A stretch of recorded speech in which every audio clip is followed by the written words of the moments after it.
Hi అందరికి నమస్కారం. మోహన్ బాబు యూనివర్సిటీని మూసేయండి అంటూ ఉన్నత విద్యా కమిషన్ సంచలనమైన ఉత్తర్వులు జారీ చేసింది. ముఖ్యంగా విద్యార్థుల నుంచి 26 కోట్ల రూపాయల అదనపు వసూళ్లు చేశారు అనేది ప్రధానమైన ఆరోపణ. ఈ బాధ్యతలను ఆ విద్యార్థులు ఎవరైతే ఉన్నారో ఆ బాధ్యతలన్నింటిని కూడా ఎస్వి యూనివర్సిటీ ఆ కాలేజీ బాధ్యతలు చూడాలని చెప్పేసి కూడా ఉన్నత విద్యా కమిషన్ సంచలనమైన ఉత్తర్వులు ఇచ్చింది. ఈ మేరకు యూజీసీకి ఏఐసిటి కూడా ఆ, దీనికి సంబంధించిన ఉత్తర్వులు జారీ చేసింది. అయితే దీనికి సంబంధించి గత నుంచి కూడా మనం చూస్తున్నాం, మోహన్ బాబు గారు నా కాలేజీలో 25% మంది పేదలను నేను చదివిస్తున్నాననే రకరకాల అంశాలు ఆయన చెప్తూ ఉండేవారు. అలాగే మంచు మనోజ్ కూడా ఈ అంశం మీద గత కొంతకాలంగా ఆరోపణలు చేస్తున్నారు, కాలేజీలో అక్రమాలు జరుగుతున్నాయని. వీటన్నిటి నేపథ్యంలో మళ్ళీ ఇవాళ ఉత్తర్వులు రావడం అనేది కొంత సంచలనంగా మారిందని చెప్పాలి. ఈ అంశం గురించి మనతో మాట్లాడడానికి సిపిఎం సీనియర్ నాయకులు, అలాగే సిఐటియు రాష్ట్ర ప్రెసిడెంట్ కందారపు మురళి గారు ప్రస్తుతం మనకి జూమ్ కాల్ అందుబాటులో ఉన్నారు. మురళి గారు నమస్కారం అండి. నమస్కారం సార్. మురళి గారు, ఏంటి సార్ అసలు ఏం జరిగింది, ఎలా చూడాలి ఈ అంశాన్ని? చాలా దారుణమైన విషయం ఏంటంటే డే స్కాలర్లకు కూడాను మెస్ ఛార్జీలు వసూలు చేస్తా ఉన్నారు ఇళ్ల నుంచి వెళ్లే వాళ్ళకి అనేది కూడా ప్రధానమైన ఆరోపణ. దాదాపుగా 2024 అక్టోబర్లో పేరెంట్స్ అసోసియేషన్ దీని మీద కంప్లైంట్ చేస్తే సంవత్సరం తర్వాత దీని మీద ఈ రకమైన నిర్ణయం తీసుకున్నారు. ఎట్లా చూస్తున్నారు ఈ అంశాన్ని మీరు? సార్, నేను కూడా ఈరోజు ఉదయాన్నే మీడియాలో ఈ వార్తా కథనాన్ని చదివాను. వాస్తవంగా ఉన్నత విద్యా మండలి నియమించినటువంటి ఓ కమిటీ దీన్ని సమగ్రంగా పరిశీలన చేసి ఇక్కడ జరుగుతున్నటువంటి తప్పులన్నింటిని కూడా విశ్లేషణ చేస్తూ రాష్ట్ర ప్రభుత్వానికి ఓ నివేదికను సమర్పించిందని, ఆ నివేదికలో ప్రభుత్వం నిర్ణయించినటువంటి ఫీజుల కంటే అదనంగా 26 కోట్ల రూపాయలు గత 3 ఏళ్లలో వసూలు చేశారని చెప్పి చాలా వివరమైనటువంటి రిపోర్టుని ప్రభుత్వానికి అందజేసింది. అదే కాకుండా చాలా ఉల్లంఘనలు ఈ కాలేజీలో జరిగాయి. యూజీసీ నామ్స్ కు విరుద్ధమైనటువంటి పద్ధతిలో నడిపారు. ఈ కారణాలన్నింటి రీత్యా దీని గుర్తింపును రద్దు చేస్తూ ఈ యూనివర్సిటీని మూసేయాలని, విద్యార్థుల భవిష్యత్తు పాడు కాకుండా ఉండడం కోసం యూనివర్సిటీ దీన్ని ఎస్వి యూనివర్సిటీ, వెంకటేశ్వర యూనివర్సిటీ దీన్ని టేకప్ చేయాలనేది దాంట్లో రికమెండేషన్స్ గా ప్రకటించినట్టు ఈరోజు వార్తా కథనాల్లో అనేక విషయాల్ని వెల్లడి చేస్తూ నేను చదివాను ఆ వివరాలన్నింటిని కూడా. దీని మీద మేము మా ఆర్గనైజేషన్ నుంచి ఒక ప్రకటన కూడా విడుదల చేసాం. ఆ ప్రకటన సారాంశం ఏంటంటే, మోహన్ బాబు యూనివర్సిటీ యాజమాన్యం మీద క్రిమినల్ చర్యలు తీసుకోవాలి.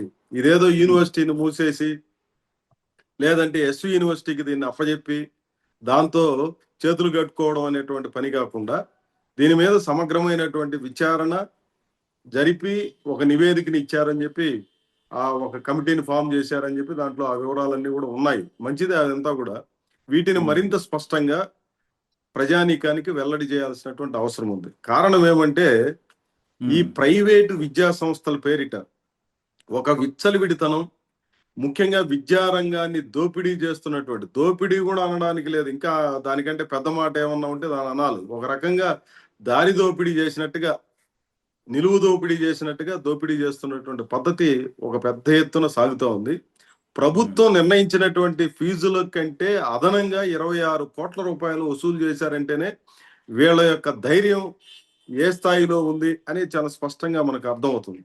అదే కాకుండా విద్యార్థులకి హాజరులో చాలా అవకతవకలకు పాల్పడ్డారు. విద్యార్థులు హాజరైనా సరే మీరు హాజరు కాలేదు కాబట్టి ఒక్కొక్కరు 7,500 రూపాయల చొప్పున డబ్బులు చెల్లించాలని చెప్పి డబ్బులు కట్టించుకొని మరి వాళ్ళని ఎగ్జామ్స్ కి పర్మిట్ చేశారు అని చెప్పినటువంటి వార్తని దాంట్లో సారాంశాన్ని చూసాం. అదే మాదిరి యూజీసీ నామ్స్ కు విరుద్ధంగా వీళ్ళు ఇంకొన్ని పద్ధతులు కూడా పాటిస్తున్నారు. ఎవరైనా ఒక విద్యార్థి అడ్మిషన్ తీసుకుంటే వాళ్ళ అవకాశాలను బట్టి, లేదా ఇంకా ఉన్నతమైనటువంటి సీట్లు వస్తేనో, లేదంటే ఇంకా ఉన్నతమైనటువంటి నాణ్యమైనటువంటి వేరే ఇతర వాటికి పోవాలని అనుకుంటేనో యూజీసీ నామ్స్ ప్రకారం వెళ్ళొచ్చు. ఏ విద్యార్థి అయినా, లేదా ఫ్యాకల్టీ అయినా వెళ్ళొచ్చు.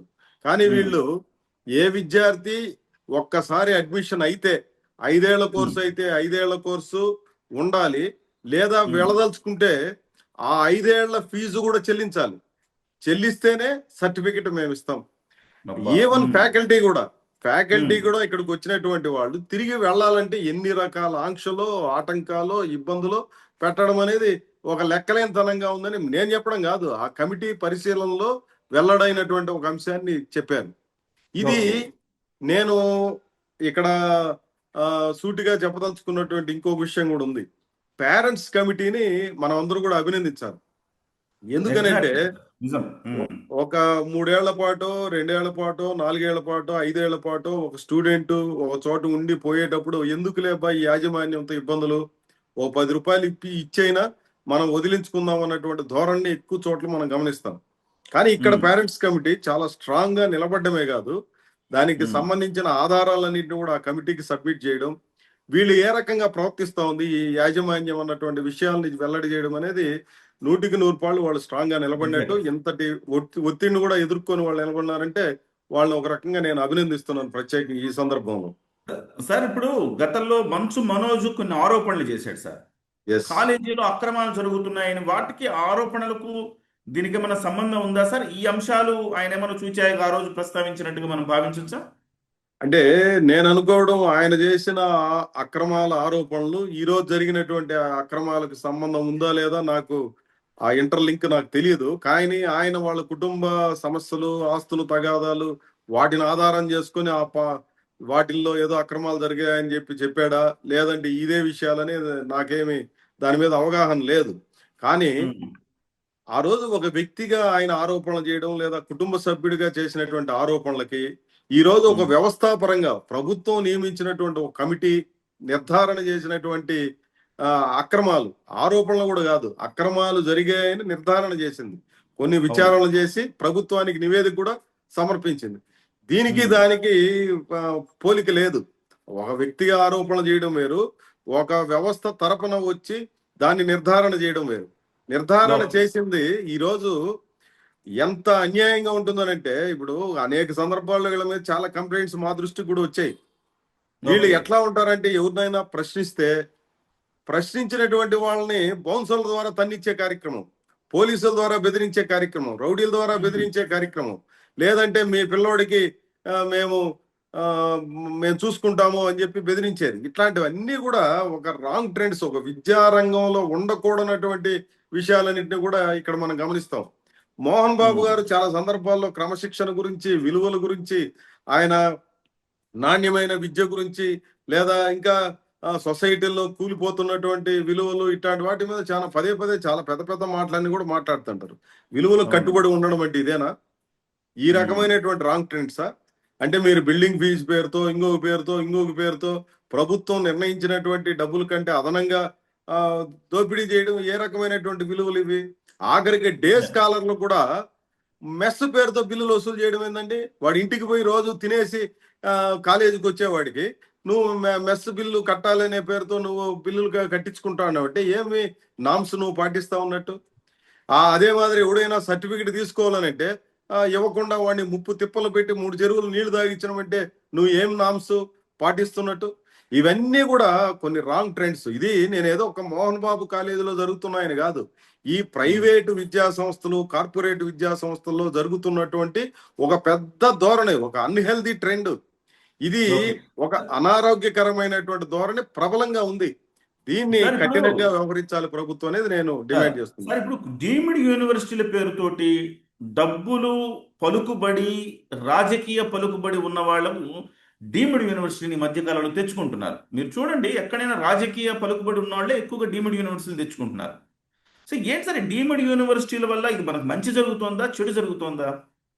అదే ఈ విచ్చలవిడి, ఇప్పుడు అదే పదే చాలా సందర్భాల్లో మనం అనుకుంటే విద్య, వైద్యం ఇట్లాంటి రంగాల్లో ప్రైవేటు వాళ్ళ యొక్క ప్రభావం పెరిగితే ఎట్లా ఉంటుందనే దానికి ఇవన్నీ ఉదాహరణలు సార్. ఈరోజు ప్రతి పనికి వాళ్ళు అందరూ కూడా పోయి డాక్టరేట్లు తెచ్చుకుంటాడు. ఎక్కడి నుంచి తెచ్చుకుంటాడు డాక్టరేట్లు?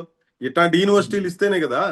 ఈ డీమ్డ్ యూనివర్సిటీలు డాక్టరేట్లకు కూడా డబ్బులు వసూలు చేసి ఒక 5 లక్షలు 10 లక్షలు ఇచ్చేస్తే ఒక డాక్టరేట్ ఇచ్చేస్తారు. వాస్తవంగా డాక్టరేట్ అంటే దానికి ఒక ప్రత్యేకమైనటువంటి విలువ. ఒక పరిశోధక విద్యార్థి, స్కాలర్ గా ఉన్నటువంటి వాడు కొన్ని సంవత్సరాల పాటు పెద్ద ఎత్తున అధ్యయనం చేసి, చదివి, నోట్సులు రాసి, లేదా దానికి ఒక పరిశోధన పత్రం సమర్పిస్తే వచ్చి ఇచ్చేటువంటి డాక్టరేట్లు ఏమి సొసైటీలో ఏ డబ్బు ఉంటే చాలు, పలుకుబడి ఉంటే చాలు, 4 పనులు నేను చేపిస్తే నన్ను తీసుకొని పోయి యూనివర్సిటీలో డాక్టరేట్ ఇవ్వడం అనేది ఒక ధోరణిగా వచ్చేసింది.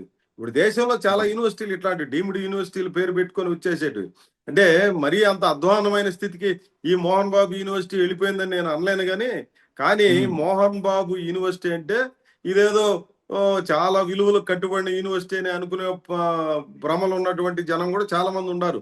అదే ఓకే. మాదిరి ఆ విద్యానికేతన్లో చదువుకోవడం అంటే అక్కడ సీట్ రావడం అంటే చాలా గొప్ప విషయంగా భావించే వాళ్ళు కూడా చాలా మంది ఉన్నారు.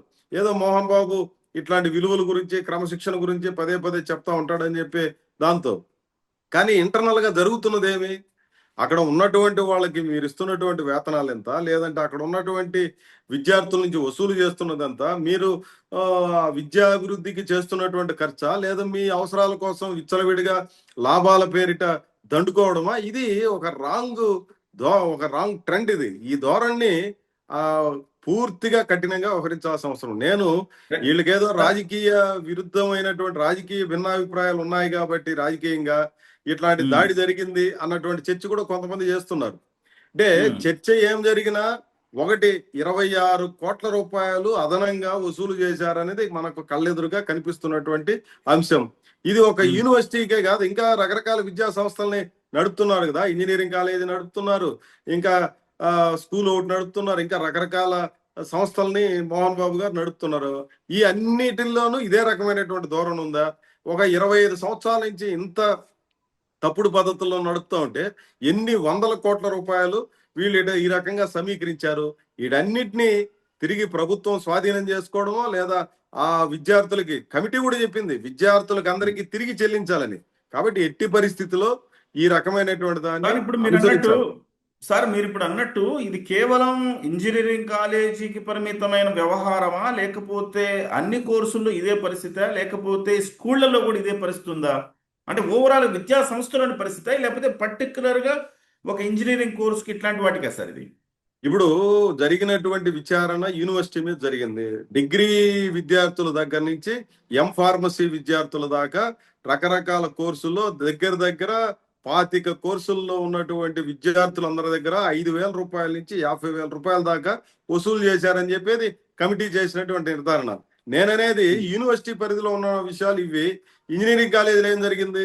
అదే మాదిరి బీటెక్, ఎంటెక్ లేదా బీటెక్లో వివిధ రకాలైనటువంటి కోర్సులు, ఆ కోర్సుల్లో కూడా చాలా ఇంపార్టెంట్ కోర్సెస్ ఇట్లాంటివన్నీ సాఫ్ట్వేర్ ఇండస్ట్రీలో పోవాలనుకున్న ప్రతి ఒక్కరూ ఒక ముఖ్యమైనటువంటి కోర్సుల కోసం తనకలాడుతూ ఉంటారు, తహతహలాడుతూ ఉంటారు. అట్లాంటి వాటిల్లో ఇంకా అట్రాక్టివ్గా ఉంటుంది. ఇప్పుడు డిగ్రీ కోర్సుల్లో డబ్బులు అడిగేదానికి, లేదా బీటెక్ లో కోర్సుల్లో డబ్బులు అడిగేదానికి చాలా తేడా ఉంటుంది. వాటి మీద కూడా సమగ్రమైన విచారణ జరపాలి.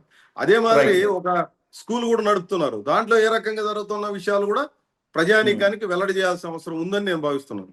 సార్ ఇది మనకి ఖచ్చితంగా ఏపీ పేరెంట్స్ అసోసియేషన్ కేవలం ఈ ఒక్క యూనివర్సిటీనే కాకుండా మిగతా అన్ని కాలేజీలు, ప్రైవేట్ కాలేజీల మీద దృష్టి పెట్టాల్సిన అవసరం ఉన్న అంశాన్ని ఇది తెలియజేస్తుంది అనుకోవచ్చా? ఎస్పెషల్లీ మీలాంటి సంస్థలు కూడా దీని మీద ఇంకొంచెం యాక్టివ్గా వర్క్ చేస్తే కనుక డెఫినెట్గా చాలా కాలేజీలు, ఇలాంటి కాలేజీలు మళ్ళీ బయటకు వచ్చే అవకాశం లేదంటారా? ఎస్, నేను అనుకోవడం కూడా డెఫినెట్ గా ఇదేదో ఒక్క మోహన్ బాబు యూనివర్సిటీకి పరిమితం చేయకుండా ఈ ధోరణి అన్నిటిల్లో కనిపిస్తా ఉంది. ఏ జిల్లాలో మీరు అడిగినా చెప్తారు, కథలు కథలుగా చెప్తారు. విద్యార్థి సంఘాలతో మాట్లాడితే ఇంకా డీటెయిల్డ్ ఇష్యూస్ చెప్తారు. మేము చూస్తున్నాం కదా, చాలా సందర్భాల్లో చాలా కథనాలు వస్తుంటే మీరు కూడా అనేక సందర్భాల్లో స్టోరీలు ప్రసారం చేసి ఉంటారు. వీటన్నిటిల్లో ఒకటే సారాంశం: కార్పొరేట్ విద్యా సంస్థల్లో దోపిడీ అనేది విచ్చలవిడిగా జరుగుతూ ఉంది.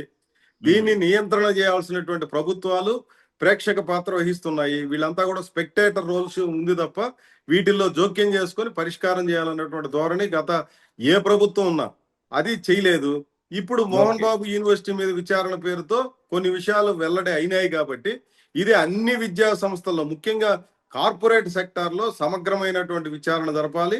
దీంట్లో స్పష్టమైనటువంటి మార్పు తీసుకోవాల్సినటువంటి అవసరం ఉందని నేను అభిప్రాయపడుతున్నాను. రైట్ సార్, ఫైనల్ గా ఇప్పుడు దీని మీద మళ్ళీ మేమేదో కోర్టుకి వెళ్తాము, కోర్టులో దీన్ని అప్పీల్ చేసుకుంటాము, మా మీద ఇదేదో రాజకీయమైన కుట్రపూరితంగా జరిగింది అని ఒక వ్యాఖ్యానాలు వినపడతా ఉన్నాయి. సో కోర్టుకు వెళ్ళే అవకాశం ఉంది అని అంటున్నారు.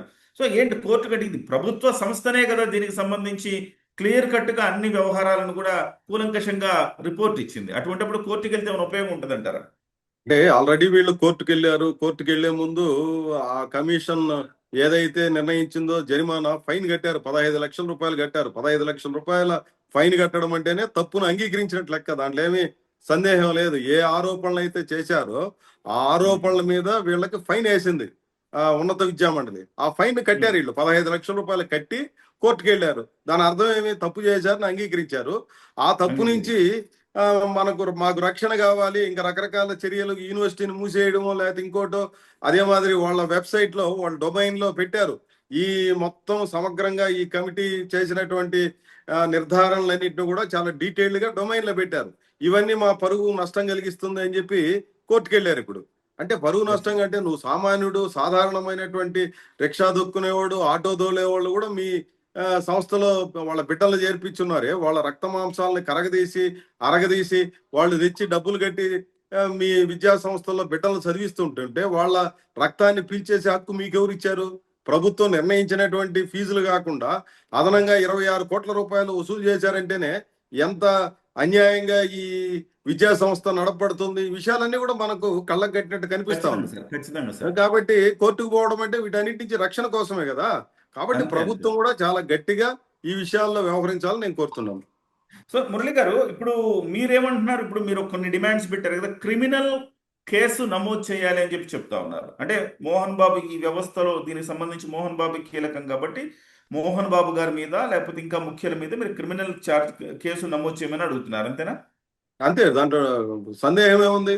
ఇప్పుడు యూనివర్సిటీని మూసేసో లేదంటే యూనివర్సిటీని టేకప్ చేయమని అంటే అయిపోతుందా? ఇంత డబ్బు ఉమ్, వసూలు చేశారు. 26 కోట్ల రూపాయలు మీరే నిర్ధారణ చేశారు, డబ్బులు తినేశారని చెప్పి.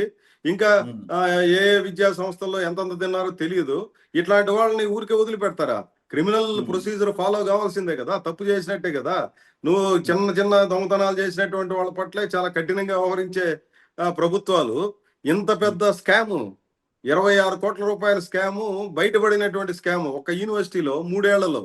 అదే మొత్తం ఉమ్, సమగ్రంగా విచారణ జరిపిస్తే ఎన్ని వందల కోట్ల రూపాయల స్కామ్ గా బయటపడే అవకాశం ఉంది. అందుకని క్రిమినల్ ఉమ్. ప్రొసీజర్ పోవాలి, క్రిమినల్ చర్యలు తీసుకోవాలనేది మేము చేసినటువంటి డిమాండ్. అది న్యాయమైన డిమాండ్ అని అనుకుంటున్నా. ఎస్ మురళి గారు, ఇప్పుడు ఈ డీమ్డ్ యూనివర్సిటీని మూసేయండి, ఇది ఎస్వి యూనివర్సిటీకి అప్పగించండి అన్నారు. అంటే ఇప్పుడు స్కూలు ఇవన్నీ కూడా డీమ్డ్ యూనివర్సిటీ పరిధిలోకి రావు కదా. సో రావు. ఇవి యథాతథంగా నడుస్తాయి అనుకుంటా కదా. యథాతథంగా అవి నడుస్తాయి.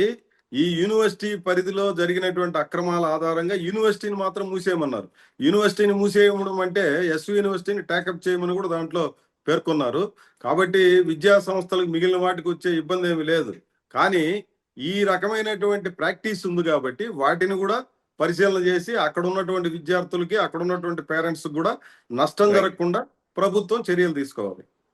Thank you very much Murali గారు, చాలా కీలకమైన అంశాలు పంచుకున్నారు. ధన్యవాదాలు సార్. నమస్కారం సార్, మీకు కూడా.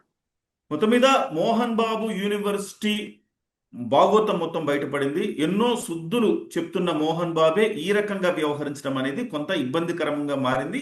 సంవత్సరానికి ప్రతి ఏడాది మేము 25% మందికి ఉచితంగా మేము విద్యను అందిస్తామని చెప్తున్న మోహన్ బాబు మరి ఇలాంటి పనులు చేయటం పట్ల కొంత సమాజంలో కూడా దాని మీద ఒక ప్రశ్నార్థకంగా మారింది.